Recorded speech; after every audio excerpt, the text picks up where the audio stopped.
श्री शाकंभरी कवचम शक्र उवाच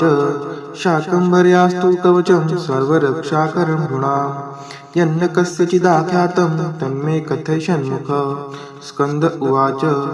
शक्र शाकंभरी देव्या कवचम सिद्धिदायकं कथयामि महाभाग शृणु सर्वशुभावहम्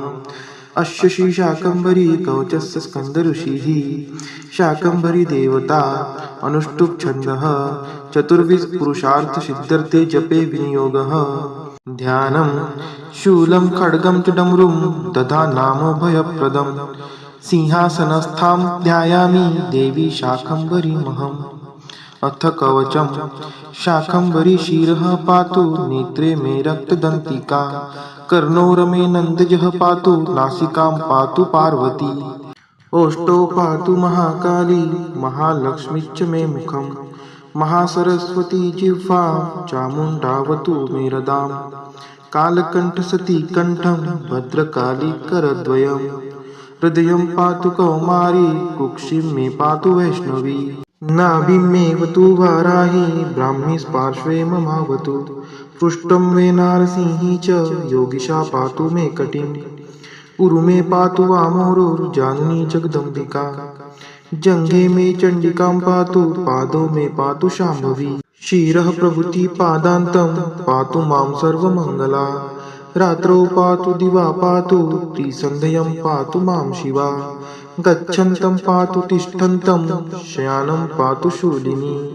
राजद्वारे च कान्तारे खड्गिनी पातु मां पथि संग्रामे संकटे वादे नदुत्तारे महावने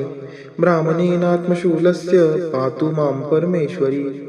गृहं पातु कुटुम्बं मे पशुक्षेत्रधनादिकं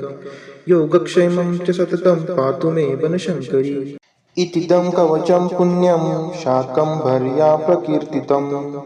या स्त्रीसन्ध्यं पठेच्चक्र सर्वापद्भिः समुच्यते तुष्टिं पुष्टिं तथारोग्यं सन्ततिं सम्पदं च शम्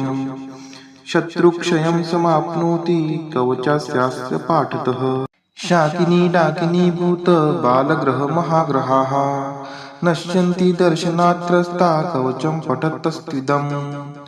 सर्वत्र जयमाप्नोति धनलाभं च पुष्कलम् विद्यां वाक्पटुतां चापि शाकंभर्या प्रसादतः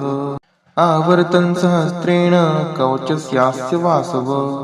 यद्यत् कामयतेऽभीष्टं तत्सर्वं प्राप्नुयात् ध्रुवम् इति श्री स्कंदपुराणे स्कंदप्रोक्तं शाकंभरी कवचं सम्पूर्णम्।